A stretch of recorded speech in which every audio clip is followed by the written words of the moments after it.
Buenas noches, estamos listos ya para iniciar la primera conversación de las muchas, 3 que tendremos hoy a las 8:45. Paola Hurtado. ¿Qué tal? Buenas noches. Bienvenido. ¿Hurtada? Paola Hurtado, bienvenida. Sí, estoy cambiando de términos a las dos palabras. ¿Qué tal? Buenas noches. Muy bien, ahora sí arrancamos con esta conversación. Tenemos a la viceministra antinarcóticos del Ministerio de Gobernación con nosotros. Se trata de Eunice Mendizábal. Ella tiene una larga trayectoria como fiscal en el Ministerio Público y ahora trabaja pues en el combate directo al narcotráfico en el Ministerio de Gobernación. Y queremos hablar con usted, señora viceministra, a partir de la captura, por supuesto, de Joaquín Guzmán, el Chapo Guzmán. Bienvenida. Bienvenida, buenas noches.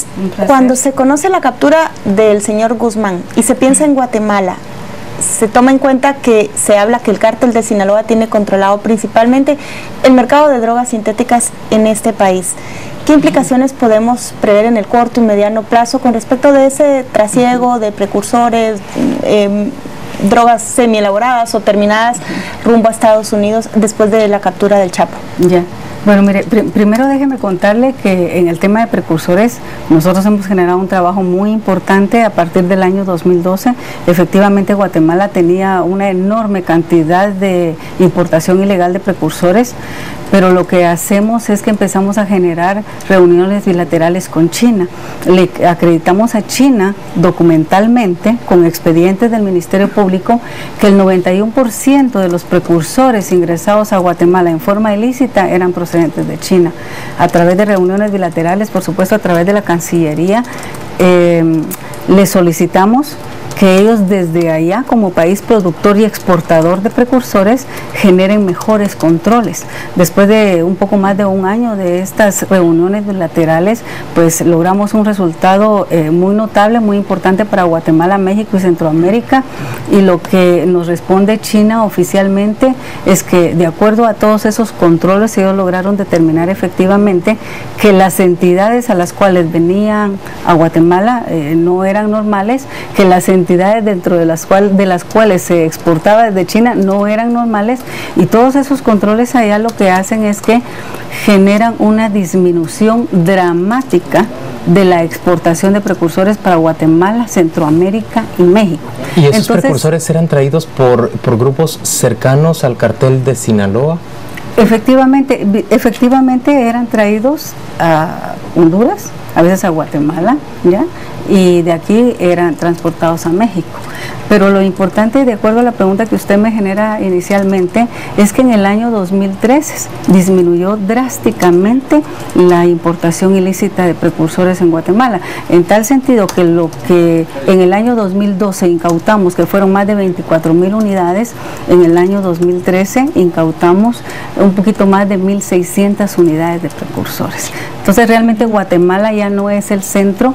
Pero teníamos información diferente. En la visita reciente del subsecretario de Estado de Estados Unidos se le hablaba de un cambio de tendencia, menos trasiego de cocaína y más trasiego de drogas sintéticas, sí, o de materia prima para ellas. Efectivamente, la droga sintética está sustituyendo la droga natural. Eso está incrementando, por supuesto que eso es mucho más dañino para la persona.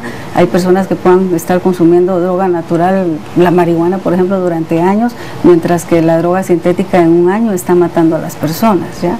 El trasiego de la cocaína se ha dirigido mucho a través del espacio marítimo, ¿ya?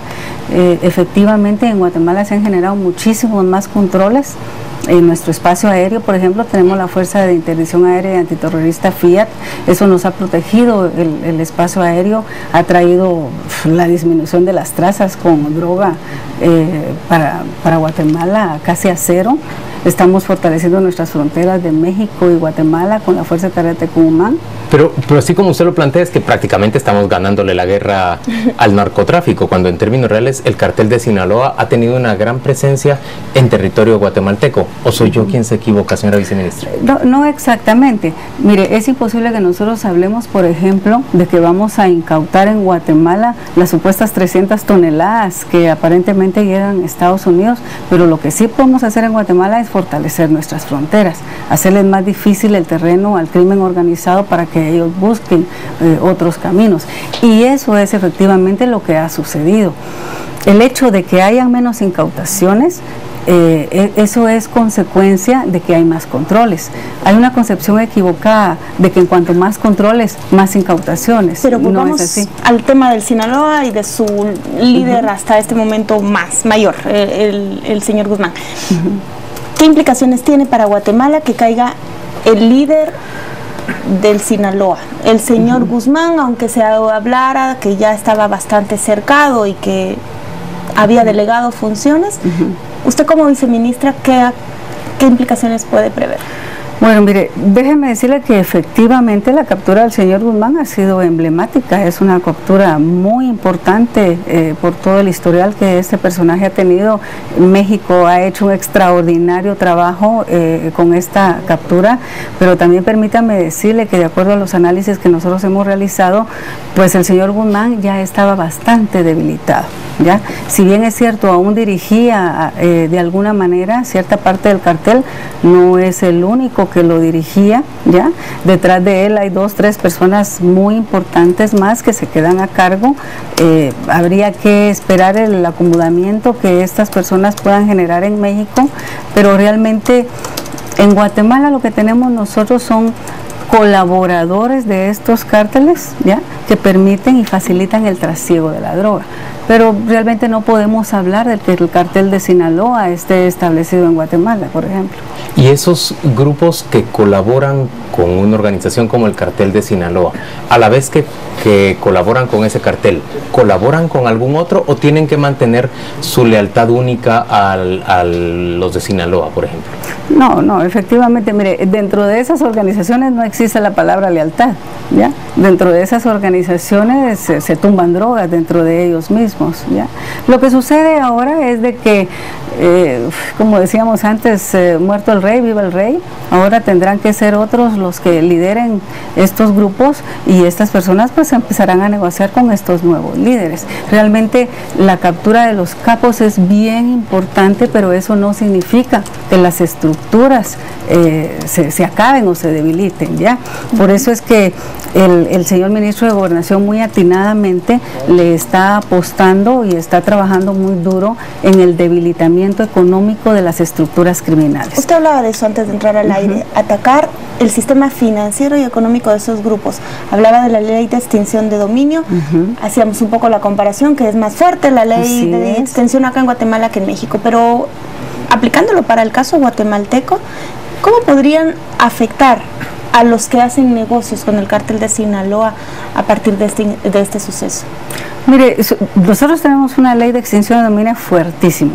Hace 2 años nadie hablaba de extinción de dominio y lo que se extinguía solo era dinero en efectivo. Hoy día hemos extinguido ya 4 fincas, 4 inmuebles, están 43 fincas en proceso de extinción, se han extinguido 27 vehículos, hay 80 vehículos más en proceso de extinción. En el tema de los precursores que usted me hablaba, es una gran satisfacción para nosotros porque ya esta semana empezamos a hacer las mezclas para empezar a destruir precursores y le podría decir yo que el 80% del equipo que se está utilizando para destruir estos precursores son procedentes de la acción de extinción de dominio, ¿ya? Pero hace 2 años ofrecieron extinguir esos precursores. Sí. Y déjeme decirle 2 años allí contaminando. Déjeme decirle que ni siquiera México tiene la capacidad para poder extinguir ellos los precursores. México contrata empresas para poder destruir estos precursores. Hoy día el Estado, el Ministerio de Gobernación está en la capacidad de iniciar en ese proceso. Ha sido un trabajo bien interesante, bien importante. Tenemos más de 35,000 unidades de precursores entre sólidos y líquidos y ya hicimos las primeras pruebas. Creo que el próximo mes vamos a empezar y por supuesto tengo una última pregunta para usted. A destruir o a neutralizar. Tengo una última pregunta para usted antes de despedirnos, señora viceministro. ¿Usted cree que el Chapo Guzmán lo extraditen a Estados Unidos o cree que permanezca en México. ¿Cuál es su mejor entender de este tema? Recordemos que él antes de su fuga estaba sometido a proceso en México. De acuerdo a lo que establece la ley, pues él debería de ventilar primero su proceso en México y luego sí está siendo solicitado, entiendo, por 3 estados de Estados Unidos y sí va a seguir siendo requerido, pero tendrá que pasar un cierto tiempo para que él pueda ser llevado a Estados Unidos. Señora viceministra, gracias por acompañarnos a las 8:45. Hemos conversado con la viceministra de Gobernación, la viceministra antinarcóticos, Eunice Mendizábal. Vamos a la pausa comercial, ya volvemos.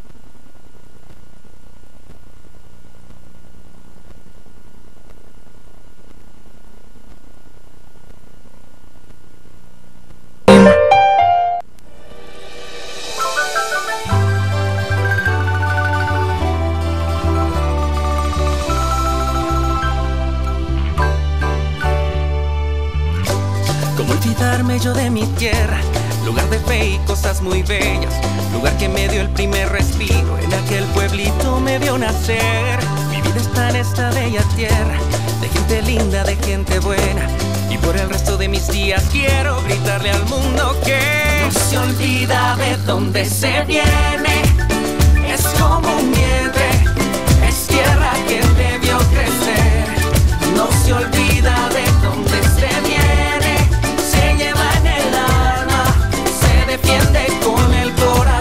Porque nacimos en la misma tierra, trabajamos día a día para hacer junto a ti la Guatemala que todos queremos.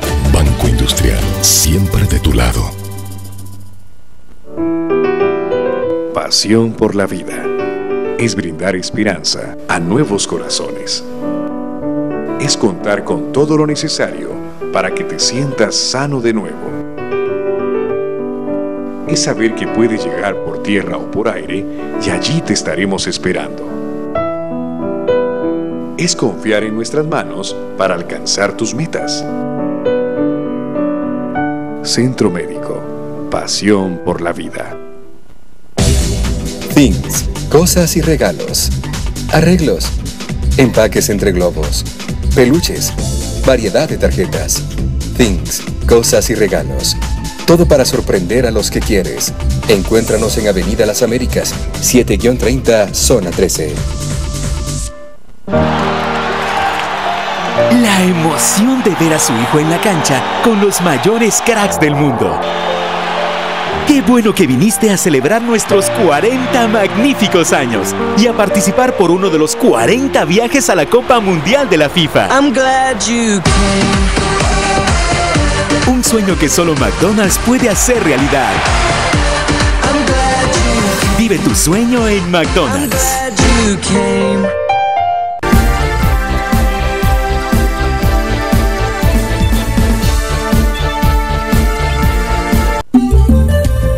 Zetagas 1792, el teléfono del gas, presenta este segmento. Estamos de vuelta a las 8:45. Conversamos ahora sobre el aeropuerto La Aurora, una terminal aérea por la cual el día de hoy el presidente de la República y el ministro de Gobernación pues rondaron y visitaron a lo largo de un par de horas durante esta mañana. Ambos estudiaban las condiciones del aeropuerto y al salir de ahí el presidente de la República dijo que era necesario invertir por lo menos 97 millones de quetzales, además de pagar cerca de 12 millones que se le adeudan, por ejemplo, solo a los importadores de las fajas que transportan el equipaje en la terminal aérea, sin hablar de otras dolencias de ese edificio de la terminal. Vamos a conversar con Julio Héctor Estrada, quien es director ejecutivo de alianzas público-privadas en Guatemala, y vamos a conversar también por la vía telefónica con el ingeniero Estuardo Cuellar, quien es expresidente del Colegio de Ingenieros de Guatemala. Bienvenido, Julio Héctor. Gracias por acompañarnos. Bienvenido, doctor Cuellar, que nos acompaña por la vía telefónica. Bienvenido, buenas noches. Yo mi pregunta primera la quiero lanzar para el señor Cuellar. Cuando hablamos de un aeropuerto que necesita casi 100 millones de quetzales, la misma cantidad que se le invirtió en el gobierno de Oscar Berger para esa remodelación que tuvo, y se habla de deudas con proveedores, de problemas en el aire acondicionado, de problemas en la faja, de necesidad de bacheo, no se está hablando de mejorar la infraestructura, sino de proveer los servicios mínimos y básicos de un aeropuerto. ¿Usted qué piensa de eso, señor Cuellar? No sé si me escucha, sí. Paola y Juan Luis, la verdad que creo que es importante la infraestructura a nivel nacional, y el Aeropuerto Internacional La Aurora es una infraestructura importantísima porque es la entrada y salida de no solamente del turismo y parte del comercio, digamos, de nuestro país, sino que dice mucho, digamos, de ser competitivo ante las demás naciones. Los vuelos internacionales de líneas aéreas grandes buscan realmente buenas pistas, buenas instalaciones para poder hacer sus despegues y aterrizajes, y por ello, digamos, la infraestructura sí hay que apostarle en todo momento a que se haga de buena manera y con condiciones a largo plazo. Julio Héctor, en este momento, ¿el aeropuerto La Aurora nos hace competitivos o nos resta competitividad como país? Esto muy brevemente, en el gobierno de Berger se metieron 1.000 millones de quetzales en el aeropuerto. Mucho, por cierto, se dejó sin pagar. No, se dejó pagar una pequeña fracción, que es la que aparece ahora. Realmente esa es como una deuda flotante que se arrastró por 8 años. Es una pequeña fracción de la inversión original. Es muy importante que el aeropuerto se administra a corto plazo, con una serie de problemas muy inmediatos. Y a mediano y largo plazo hay que hacer inversiones de capital, desarrollar el resto de la infraestructura aeroportuaria del país, etcétera. Y el problema que tenemos es que siempre se está administrando a muy corto plazo. Esa es una realidad. Tal vez la mayor falencia, estos 100 millones de quetzales para lo que mueve el aeropuerto y el tamaño, es la infraestructura total. Si la evaluáramos hoy, anda valiendo más o menos unos 3 o 4 mil millones de quetzales. Invertir 100 millones sería fácil una inversión anual que se podría estar haciendo en modificaciones y ampliaciones. Pero como no es una empresa estatal, no existe, es parte integrada del Ministerio de Comunicaciones, bajo Aeronáutica Civil, no tiene autoridad presupuestaria, todo lo que entra se va al fondo común al final del año, no hay un plan de inversiones multianual, no hay un esquema de tarifas bien diseñado, una capacidad de capitalización y endeudamiento propio. Entonces no hay un plan de inversiones bien hecho. Para mí lo más importante para poder tener un aeropuerto mejor y funcional, no hay ni siquiera hablar de concesiones o de alianzas público-privadas, es la creación de una empresa aeroportuaria nacional a cargo de este aeropuerto y de otros 5 o 6 aeropuertos del interior del país. ¿Y esa empresa podría ser rentable? Podría ser muy rentable.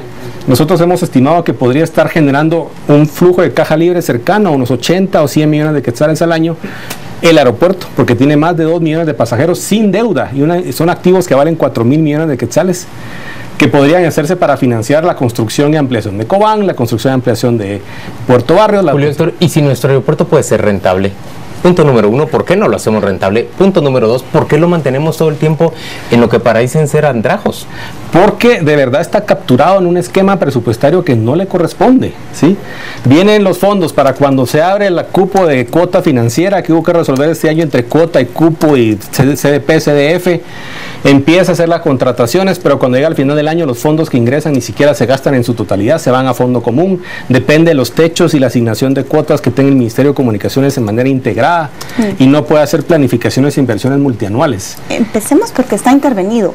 Usted habla de una empresa aeroportuaria nacional, pero hace un poco menos de 2 meses se hablaba de la posibilidad de concesionar la administración del aeropuerto.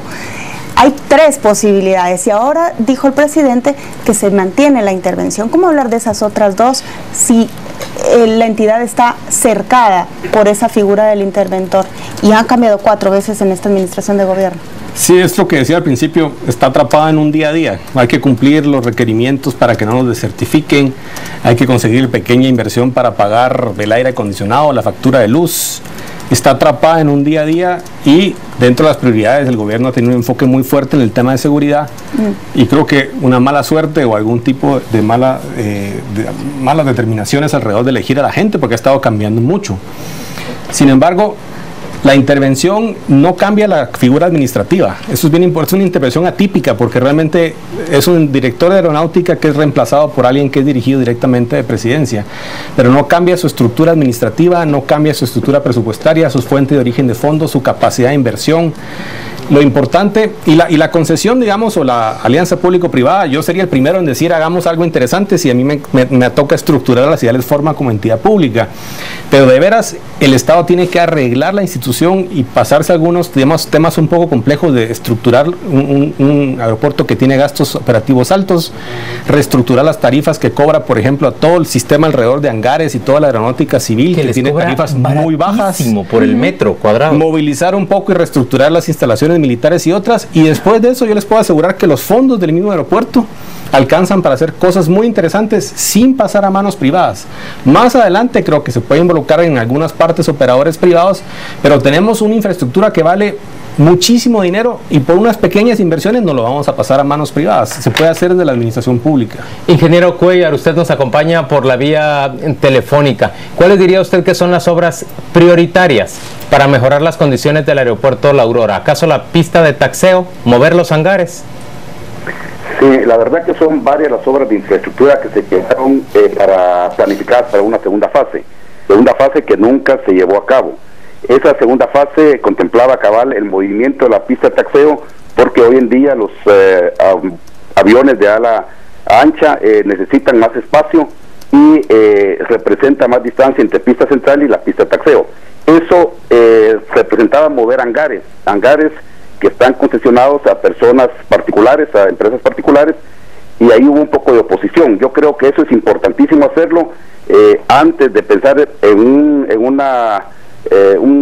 recapeo de la pista de taxeo. Debía pensarse en el movimiento de la pista de taxeo.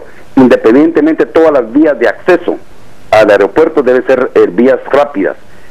Ahí se quedó, digamos, pasos a desnivel construidos enfrente del mercado de artesanías que no llegan a ningún lado porque no lograron conectarse a la zona hotelera para que evitar el problema de tránsito y a las horas pico, digamos, que es conflictivo, y poder ser realmente un aeropuerto con mayor agilidad vial en ese sentido. En términos reales, Julio Héctor, ¿puede el aeropuerto La Aurora atraer mucho más tráfico que el que ya tiene en este momento? Hay un hub en el aeropuerto de Comalapa, en El Salvador. Ya no es un hub de gran envergadura, pero sigue siendo una central de intercambio importante, el de San José, y el de Panamá se está convirtiendo prácticamente en el aeropuerto de toda América. ¿Puede Guatemala captar tráfico aéreo en un volumen interesante todavía? A pesar de sus limitaciones físicas de esa pista. Primero, las limitaciones físicas de la pista no son tan grandes. El aeropuerto, contrario a la impresión que tiene uno, no tiene restricciones de capacidad en este momento. Maneja un poco más de 2 millones de pasajeros y con la pista actual, sin pista de taxeo, podría tener hasta 3 millones de pasajeros. Tiene la misma cantidad que el de Comalapa actualmente, solo que Comalapa tiene mucho en tránsito. Yo creo que la discusión, si el aeropuerto se desarrollara mejor y se operara de una manera más rentable, operativa, digamos, con eficiencias, donde sí hay mucho espacio para desarrollar muchas más eficiencias, podría contribuir un proyecto que hemos estado estructurando nosotros de un sistema de líneas y vuelos aéreos internos, digamos, yendo a 4 o 5 vuelos hacia adentro del país y hacer un mini hub, digamos, de un sistema de vuelos internos al resto del país: Cobán, Quetzaltenango, Rataluleo, Puerto Barrios y el lago Petén Itzá y toda el área de Flores. Pero no vamos a lograr hacer un hub internacional como es Tocumen en Panamá, y como inclusive no está definido si lo va a lograr hacer Comalapa. Comalapa está perdiendo contra Bogotá en ese tema de Avianca y la consolidación internacional. Pero no por eso quiere decir que no tengamos un buen aeropuerto. O sea, al final el aeropuerto, lo que les digo es que el aeropuerto hoy en día vale 3, tal vez 4 mil millones de quetzales. Y nos ahogamos por una pequeña inversión de 70 o 100 millones de quetzales. No es nada comparado con lo que ya tenemos. Lo que quiero transmitir es que no se puede administrar dentro de un aparato como una subdivisión de la administración pública. Requiere realmente de una ley muy similar a la creación de la empresa portuaria Quetzal o la empresa portuaria Santo Tomás de Castilla, tomando algunas buenas prácticas y algunos problemas que se han dado con esas empresas, pero hasta que no hagamos una empresa estatal, como es el caso de Tocumen en Panamá, que invierte, planifica acá hacer una colocación de $700 millones para hacer su ampliación aeroportuaria pagada con los flujos del mismo aeropuerto. no vamos a poder tener una empresa aeroportuaria eficiente, y no solo es lo que tengamos de infraestructura, sino los pequeños detallitos de administración técnica, de la operación día a día, que requiere un equipo especializado que puede, y a mi juicio debe ser funcionarios públicos, pero de una empresa especializada, que proteja los intereses del país, y entonces con algunos proyectos relacionados a traer más vuelos, pero sobre todo tener mejores instalaciones y mejor servicio tanto aquí como al resto de la infraestructura aeroportuaria del país. Rápidamente, si se considera esa opción que hablaba el gobierno, de concesionarlo a una empresa argentina que tiene mucha experiencia en ese ramo, ¿qué ventajas vería usted a pesar de que propone el otro modelo? Primero que todo habría que ver a que hay que hacerlo en un proceso abierto. En este caso se tendría que ir con la ley de concesiones, que es una licitación que establece la ley de contrataciones, o por la ley de alianzas público-privadas, que es todo un proceso con estudios, licitación internacional y propuesta. En el caso del aeropuerto no existe la figura de usufructo o la figura que se usaba en la parte portuaria, por ejemplo. Por lo tanto, es un proceso que hay que ver qué dicen los estudios y qué oferta hacen. Nosotros tenemos estudios que dicen que fácil podríamos solicitar de entrada, pagado de entrada, 100 a 150 millones de dólares, solo por operarlo con las mismas tarifas de hoy y con mucha más eficiencia. Pero hay que ver que nos hagan una buena oferta y qué se hace con ese dinero, si con eso desarrolla Puerto San José, otros aeropuertos correlativos. Y que nos garanticen los 10 o 12 millones de dólares anuales que podría generar un aeropuerto rentable. Las fajas y el aire acondicionado. Son parámetros de servicio, creo que es una oportunidad, pero primero creo que pasa por ser una empresa estatal. Julio Héctor, gracias por acompañarnos a las 8:45, ingeniero Cuellar. Gracias a usted también por acompañarnos por la vía telefónica. Vamos a la pausa comercial y volvemos para presentarle a uno de los dos aspirantes a rector de la Universidad de San Carlos. Ya venimos. Zetagas 1792, el teléfono del gas, presentó este segmento.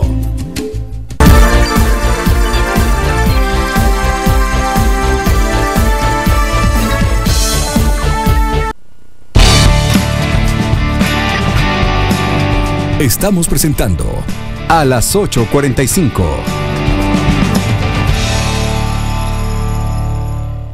¡Llamas! Ustedes no son cualquier llama, son las llamas más fuertes. Las azules de Zetagas, porque son cabales. Dan puntos por libra. Vamos a servir con energía. 1792, el teléfono del gas. Las llamas de Zetagas dan más calor por su mezcla y por eso rinden más.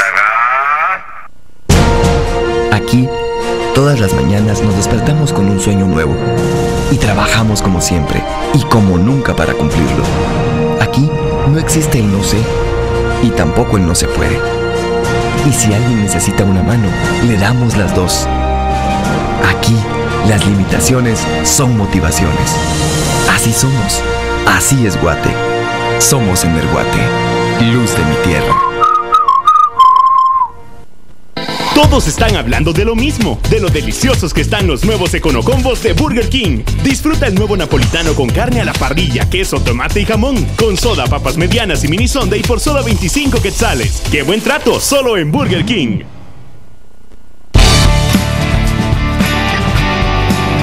Estamos presentando a las 8:45.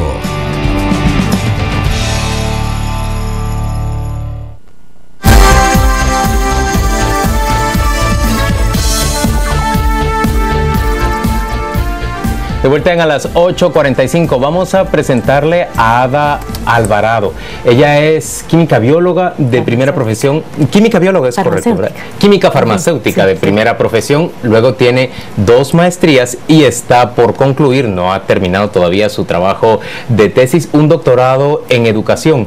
Ella aspira a suceder al rector Estuardo Gálvez como rectora de la Universidad de San Carlos. Tiene un solo contendiente, que es el señor Carlos Alvarado. Él es dentista. Habremos, por supuesto, de invitar al doctor Alvarado la semana entrante que converse con nosotros, y muy pronto habremos de invitarlos a ambos para que debatan aquí en a las 8:45 sobre la mejor propuesta para la Universidad de San Carlos. Bienvenida. Muchas gracias. ¿Por qué quiere ser rectora?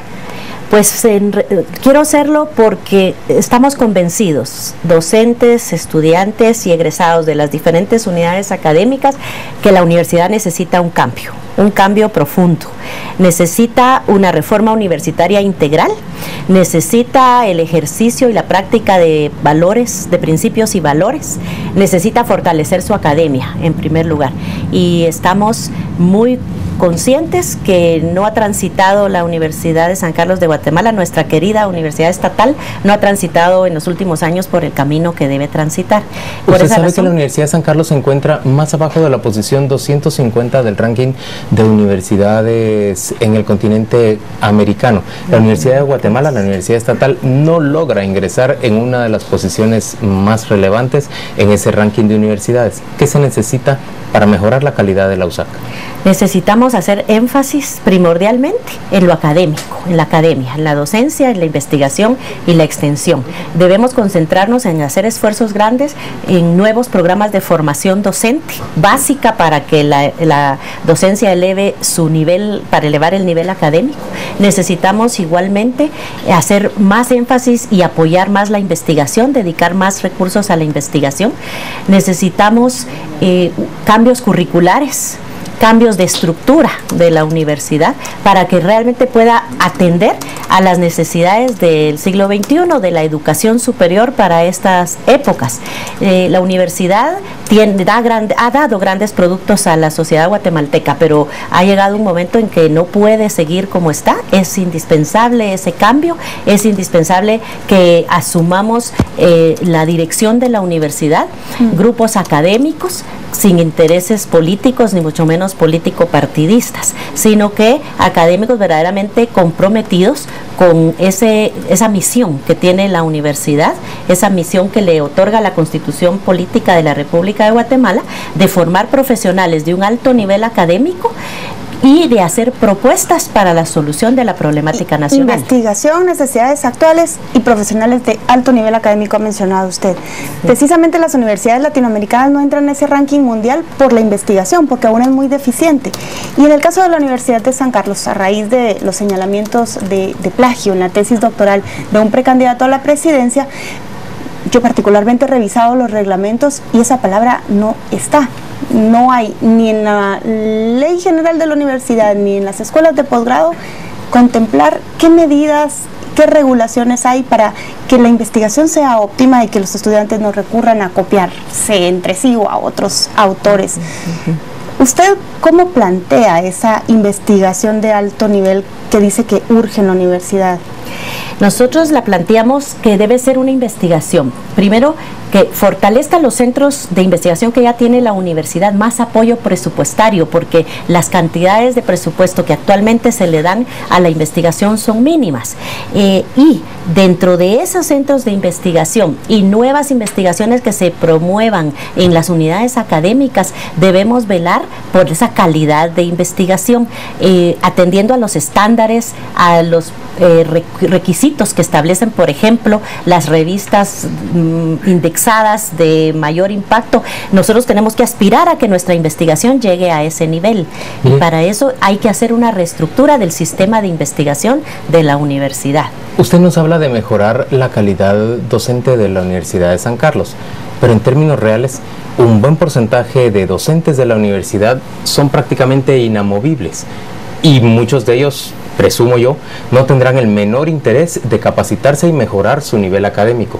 ¿Cómo puede la universidad garantizarle al alumno mejor calidad educativa cuando tiene ese lastre adentro de docentes que no quieren cambiar?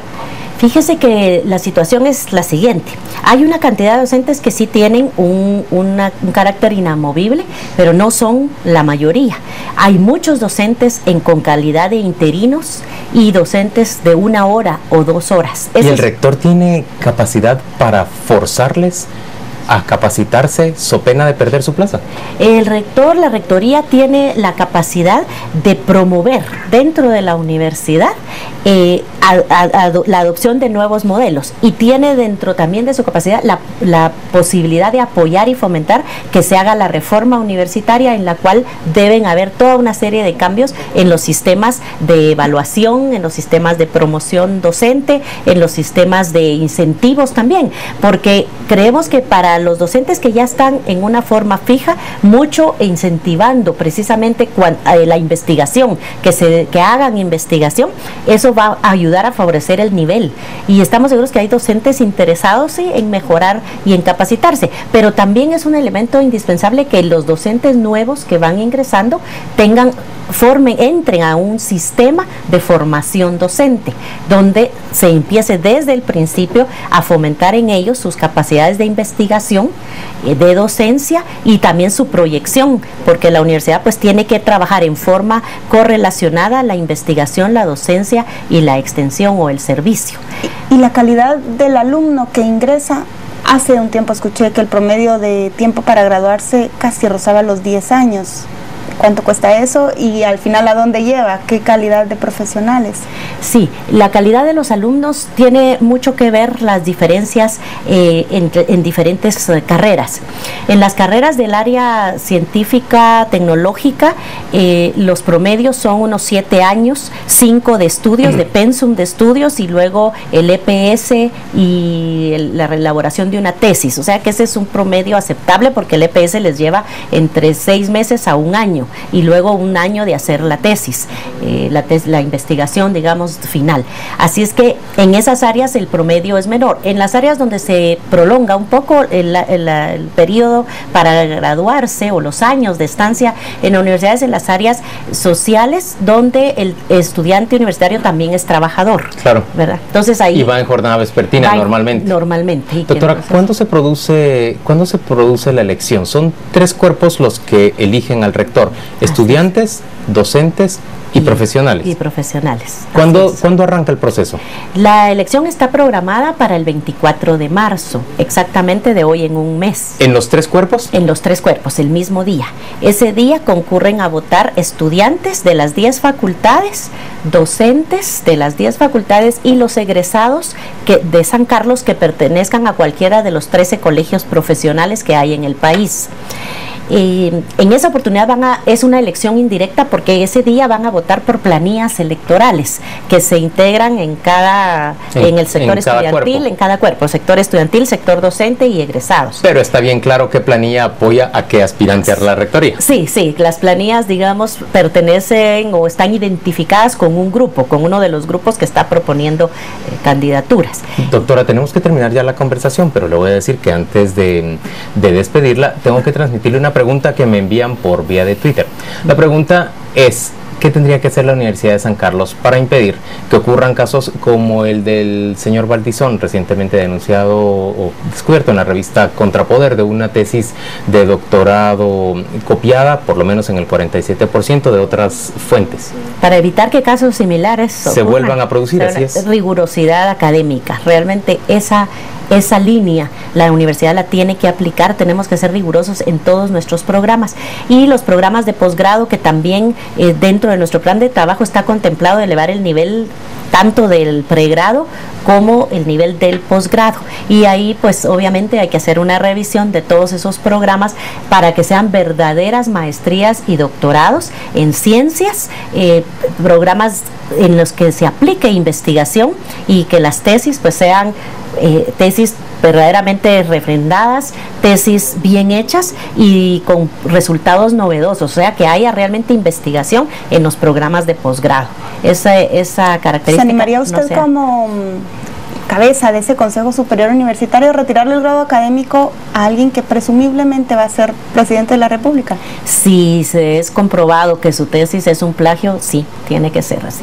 Doctor Alvarado, gracias por acompañarnos a las 8:45.